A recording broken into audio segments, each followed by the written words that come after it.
Պարոն Դանիելյան, հարցս ձեզ եմ ուղղում, թերևս լսում եք ձեր իշխանական գործընկերներին, նաև նույն հարցը ուզում եմ ձեզ ուղղել, ի վերջո դուք ինչպես եք տեսնում այս եկեղեցի իշխանություն հակամարտության հանգուցալուծումը, ի վերջո իրավիճակը ավելի է լարվում, ինչ որ տեսանյութեր են արդեն հրապարակվում, որոնց մասին վստահ եմ նաև դուք տեղյակ եք, դուք ինչպես եք տեսնում իշխանությունը, օրինակ այդ երկխոսությունը տեսնում է միայն մեկ հարցի շուրջ վեհափառի հեռանալու, որ երկխոսություն, որպեսզի նա շարունակի մնալ, Արթուր Հովհաննիսյանն ասած բացառում է, դուք ինչպես եք տեսնում ի վերջո այս խնդրի հանգուցալուծումը, շնորհակալություն։ Շնորհակալ եմ հարցի համար, հարգելի գործընկերներ, տեսեք, եկեղեցու դեմ արշավը նոր չի սկսվել։ Ես ուզում եմ հիշեցնել, որ 18 թվականից հետո նոր Հայաստան, նոր հայրապետ, այդ ուրեմն, չգիտեմ, այդ արշավը որ կար, հետապնդվում էր կաթողիկոսը, այնուհետև մեր եկեղեցու պատմություն առարկան դպրոցական դասագրքերից հեռացվեց, դրանից հետո առանձին հոգևորականներ թիրախավորվում էին եւ ամենակեղտոտ բառապաշարով հանդես էին գալիս մերձ իշխանական թևի տարբեր ներկայացուցիչներ, բլոգերներ կոչեցյալ, ես չգիտեմ, տարբեր նաև ինչու՞ չէ նաև իշխանական թևի բարձրաստիճան պաշտոնյաներ, եւ այս ամեն ինչը հստակ նաև ուղղորդվում է իշխանությունների կողմից, ինքը նոր չի սկսվել այս ամեն ինչը։ Եվ ես ամիսներ առաջ հարցուպատասխանի ժամանակ Նիկոլ Փաշինյանին ասացի, որ այդ բոլոր օղակները ուզուրպացնելուց հետո, գիտեք, կենտրոնական ընտրական հանձնաժողով, ֆեդերացիաներ, տարբեր կառույցներ իրենց սրտի մարդկանց նշանակելով այդտեղ այդ պաշտոնը, գիտեք, կենտրոնական ընտրական հանձնաժողովի նախագահը ոնց ընտրվեց եւ այլն, չեմ ուզում դրա մասին շատ խորանալ, ասի հաջորդը լինելու է եկեղեցին։ Նիկոլ Փաշինյանը ցանկություն ուներ շատ մեծ իր սրտի կաթողիկոսի նշանակելու այդ կարևոր չէ, դա կլներ քահանա, դա կլներ ընդհանրապես նպատակը մեկն էր, այդ կառույցը, որ բարբերաբար քննադատում էր իշխանություններին, բարբերաբար էլ չենք, մի քանի անգամ եղել է այդպիսի գնահատականներ եւ Նիկոլ Փաշինյանը հաշտ չէր այդ իրողության հետ։ Եվ այս արշավը, որ եկեղեցու վրա հետո ասում են եկեղեցին չուրանացել են եւ այլ, այսինքն հստակ ասածս այն է, որ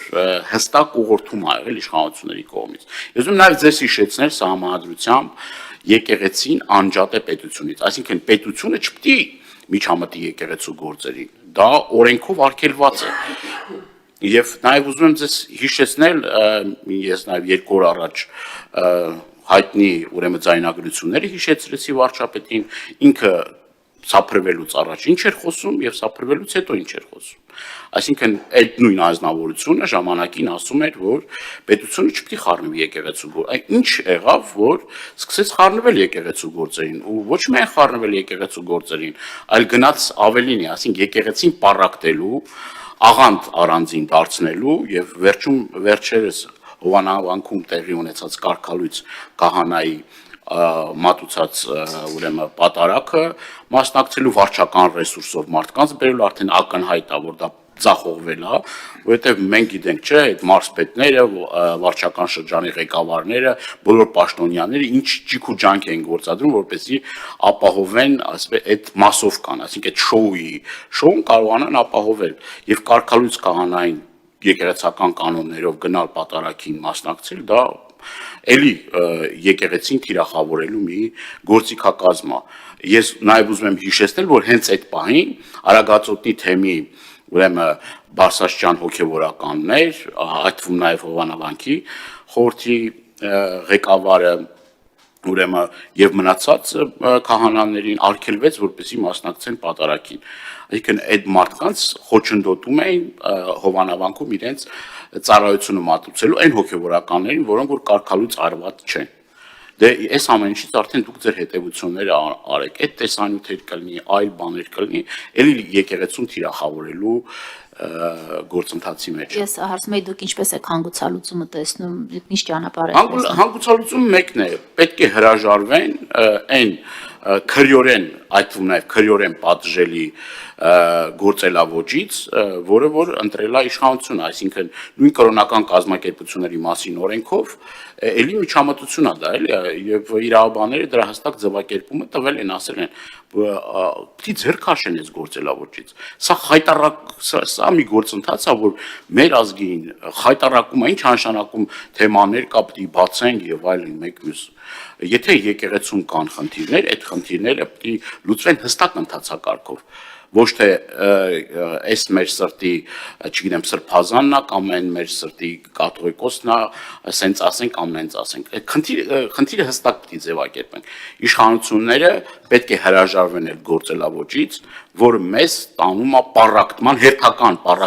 հերթական բաժանարար գծեր ստեղծելու։ Սա ոչ մի լավ տեղ չի տանելու։ Առանց այն էլ մեր հասարակությունը առավել քան պառակտված է, առանց այն էլ շատ ու շատ խնդիրներ կան, որ տեսեք, ես օրինակ նույն ընտանիքի ներսում տեսնում եք, չէ, նույն Կարգալույծ Արաց քահանայի եղբայրը Սարգսակ մասնակցում է Էջմիածնում պատարագին, դեմ է իր հարազատ եղբոր վարած քաղաքականությանը, այսինքն այս պառակտումները, այս բաժանարար գծերը պիտի վերացվեն, բայց իշխանությունը հստակ գնում է այդ ճանապարհով, այդքան էլ ճիշտ։